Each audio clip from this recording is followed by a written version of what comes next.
Thank you, Solo D. Welcome to another episode of On the FinSide here with Kat and Paul. Follow us on Facebook, Twitter, Spreaker, iTunes, YouTube, iHeartRadio, and Spotify. I'm Brian Cat NFL on Twitter. Paul is fanatic_pick. The Dolphins play the Jaguars on Thursday Night Football here. We're recording this the day before, but some new news. Byron Jones comes out that it comes out that he's not going to play in this game for sure. Neither is Clayton Fedulum, as he's listed as doubtful. And then with the Jaguars, Brandon Linder is not going to be playing in this contest. The Jaguars are favored by 3 points. I don't think we expected that before the year started, even though this game is in Jacksonville. And a lot of similarities between where the 2020 Jaguars were this past offseason, Paul, and where the Dolphins were in 2019. And I got to be honest, after watching the Jaguars in this rebuilding process play so well in the first two games, I'm a little bit jealous of them compared to our rebuild last year at the beginning of the year. Well, to be fair, though, the Jags are starting with their quarterback at this point. I mean, it's Gardner Minshew has been playing really well, and he makes some things happen for that team where they probably shouldn't for a lot of teams out there, especially teams that are rebuilding. Typically, you're rebuilding to move up and get your quarterback. It feels like they've already found him, which, kudos to them. I don't have any ill will towards the Jaguars except this Thursday. The one thing that I will say that they are very susceptible are two things in their pass defense. And watching this past week with Ryan Tannehill especially, holy crap. It was very rare in their matchup with the Titans last week. And we all know as Dolphins fans, Tannehill's had a tendency at times in the past to stare down his primary receiver. I've never seen it to the level I saw in this Jacksonville game. Yeah, there were a handful of times you saw him check to his second or third option, but overall, he was staring down from the snap, even on play action.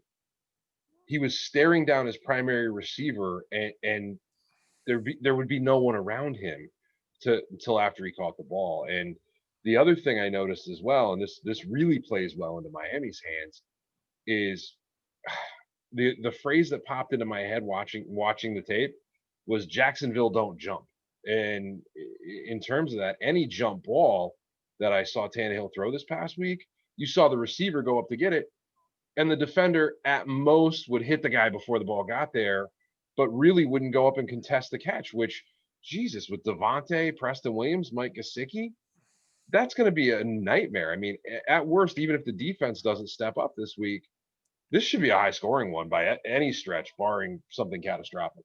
Yeah, that's a great observation about the Jaguars secondary. They drafted C.J. Henderson in the first round, 9th overall. He's played very well the first two games, but this isn't an overly physical secondary for the Jaguars. Other than C.J. Henderson, opposite him, you'll have Trey Herndon starting. He's undersized as well. At free safety, you've got Andrew Wingard, and not somebody that strikes a lot of fear into me.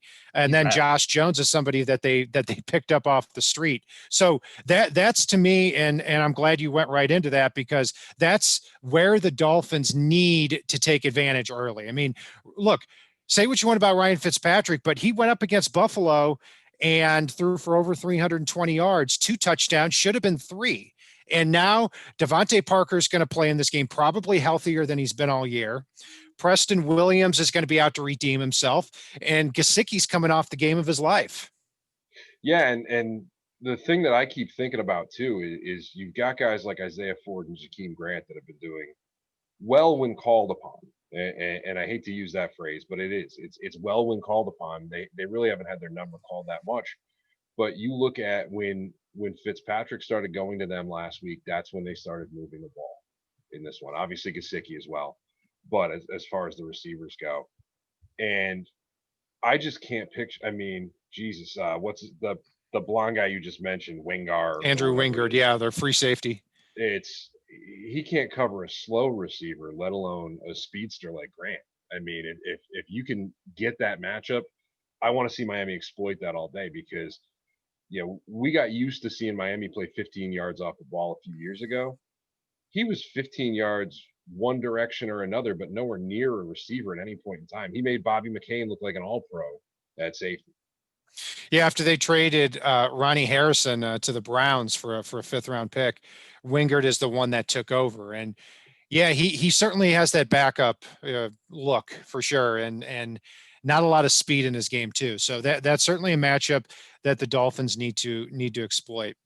On the ground game, we should see a rotation from the Dolphins running back spots. I'd be surprised if Myles Gaskin doesn't lead the team in carries again, with Matt Breida being second. I mean, and I think that when you look at what the Dolphins are trying to accomplish on offense, maybe they need to stick with that a little bit longer in this game. Maybe they need to dedicate themselves to running downhill, having more of a power running game, and then maybe Matt Breida and Myles Gaskin can spring a couple. Yeah, it's one thing that one of our listeners brought to my attention as well was the fact that Jordan Howard's always been one of those backs that the more you feed him, the better he plays. So Jacksonville does have a stout run defense. I don't know if this is the week to get the running game going, but if you start tearing them apart in the passing game, that's when I can see a chance to maybe, if you can get a big lead, try to get Jordan Howard going in the second half. Because in all honesty, we need Jordan Howard down the stretch. And if we can find the way to get him going, now's the time. I think Howard's a good guy to have on the roster because he'll take what's blocked, and he's good in pass protection. And yeah, I think you're going to need him as the year progresses. My big thing with that, and I agree that Howard gets better as the game goes along. My thing is, I don't think I want to see him get 20 carries to get into the third or fourth quarter to see if he's going to start to wear down that defense. I agree. And for me, before I'm willing to make that experiment at this point, watching the first few games with his very, very Kalen Ballage-esque numbers, I only want to see it with a lead, and have a short leash on that one. And if he can't get himself rolling, I may be ready to consider other options at this point. Yeah, we'll see how many carries Jordan Howard gets in this game. I know he was one of the most heavily dropped players in fantasy football this past week, and for good reason. I mean, averaging under 1 yard a carry, but he does have 2 touchdowns in the year too. So yeah, very Kalen Ballage like. On other matchups there, I mean, it's also a big week for Austin Jackson because Austin Jackson in pass protection has done very well in the first 2 weeks against the Patriots and the Bills. Having said that, week 1 against the Patriots, they really don't have much of a pass rush threat. Against Buffalo, they have more of them with Jerry Hughes and Trent Murphy and Mario Addison. So, but he still held up very, very well. This week, he should go up against Josh Allen, the former 6th overall pick of or 7th overall pick of the Jaguars. A very, very lengthy defensive end. He had double-digit sacks last year in his rookie year. Or what could even be more scary is Josh Allen lines up against Jesse Davis in this one. Yeah, if Josh Allen starts getting the better of Jesse Davis, if he ends up lined up across from him, that's the point where I'm going to start wondering if they bring in Robert Hunt, because when Hunt has got on the field, he's really done a good job in limited snaps this year and still playing off the edge by being that big tight end at times. I mean, I've seen the man completely seal an edge in the run game. And I think we both know the Jesse Davis thing it's an experiment. I'm still shocked he's got that big C on his chest.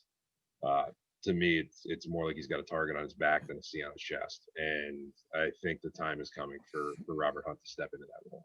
Yeah, I agree with you. I mean, Jesse Davis was by far the Dolphins' worst pass blocker this past week. Not a big surprise.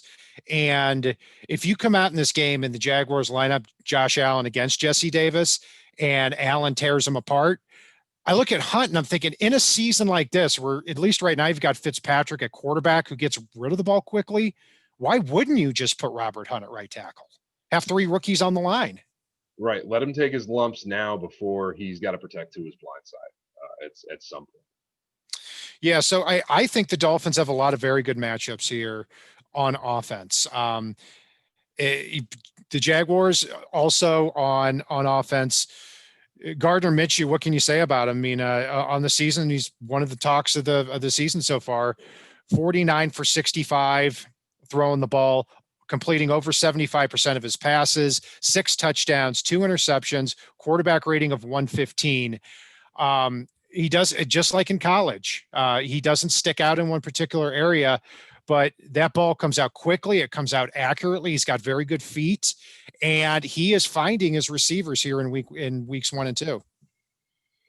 Yeah, it still breaks my heart a little bit. I am happy we've got Tua right now, but you know how badly I wanted Miami to take Minshew in the draft. It was to the point of being annoying. It was, and I thought Burrow was going to be my Minshew this past year, and then he destroyed everything on the planet when he got out there. But now Minshew has done a great job. He continues to create plays. That's the one thing I can think every time I'm watching Minshew is the plays break down completely, the line breaks down completely, and he is still creating plays out of absolutely nothing at times. And it's not with any type of overwhelming God-given physical ability. It's just guts and nuts. Yeah, but I'll tell you what, I'd rather go up against those guts and nuts of Minshew than the physicality or the physical skills that Cam Newton and Josh Allen bring, and being able to break pocket and having pre-designed runs. That's what I think the Dolphins may like a little bit more in this game, is that even though you're facing a very hot quarterback in Gardner Minshew, you're facing a more traditional type of drop back quarterback in this one.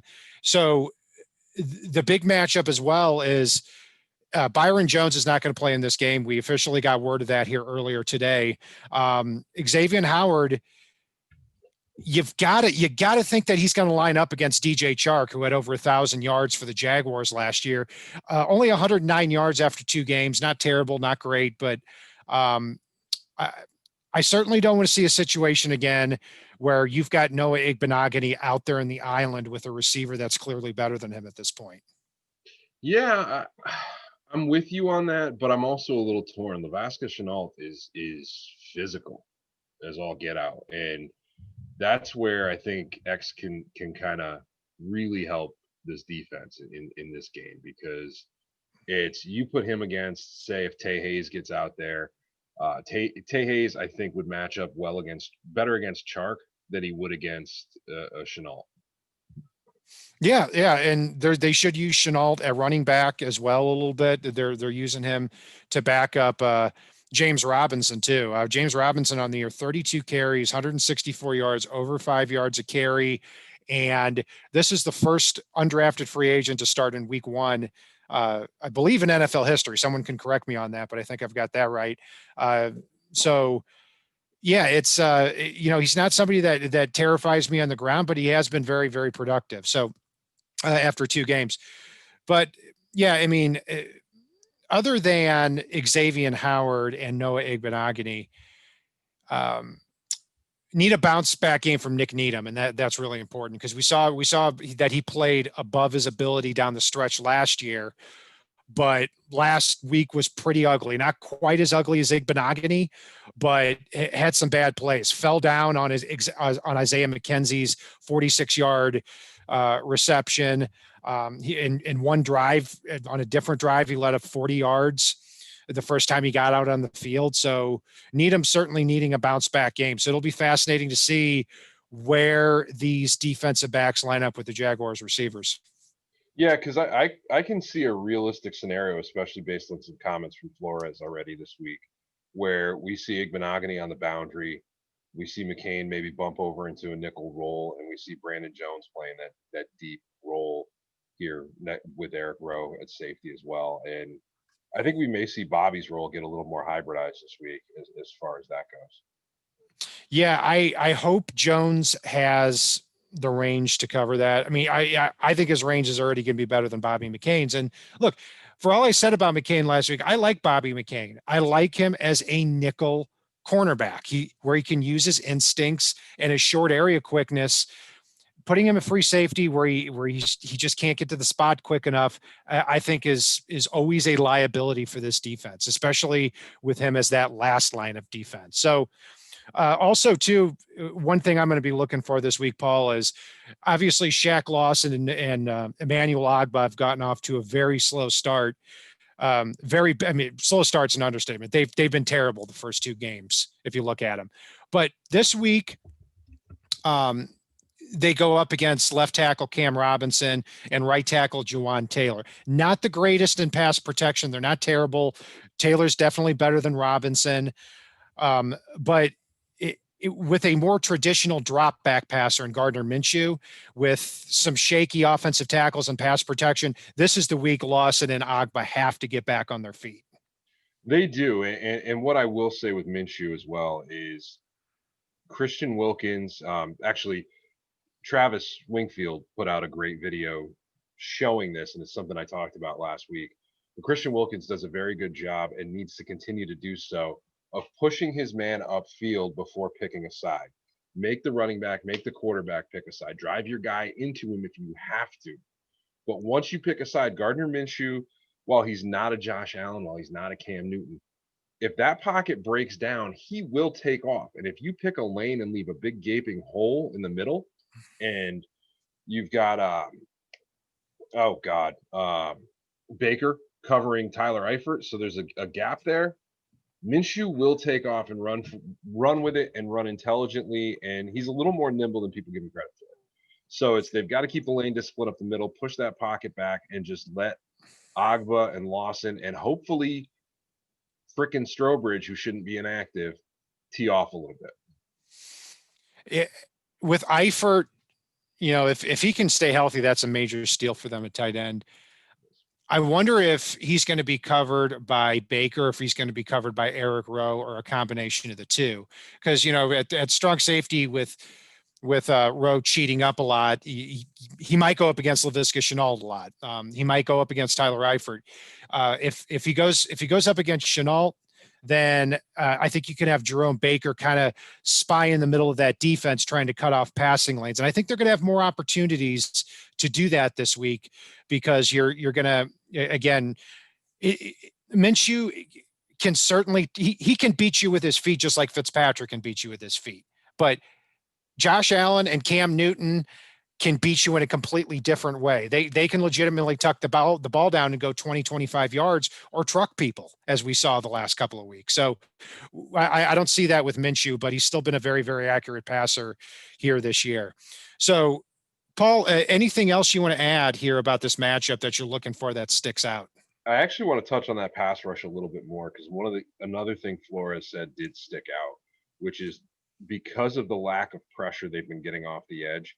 He did say that they're probably going to have to get a little more creative to put that pressure on the quarterback, which, given some of the struggles you can see in the first two games from Jacksonville's offensive line, and I got to say, I loved it in the first game, the very limited amount that they blitzed Jerome Baker. I mean, when he blitzes and makes that go decision, there's no hesitation, and he's a damn missile flying into the backfield. So hopefully we see that. Hopefully we see a little more Van Ginkel coming off the edge. And maybe, just maybe, we can rattle Minshew by putting him on his ass a few times.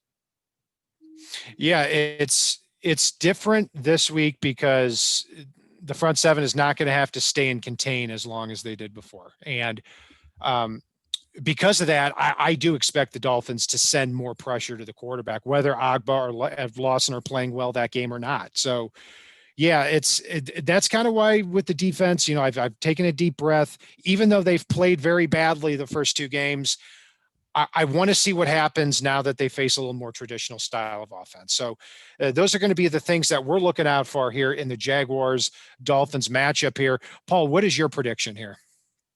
Believe it or not, I think it's going to be exactly what I said in the beginning. I think it's going to be a shootout in this one. I think the defense needs a little more time to gel between some of the new schemes as well as the new personnel. I do think Jacksonville's going to put some points on the board.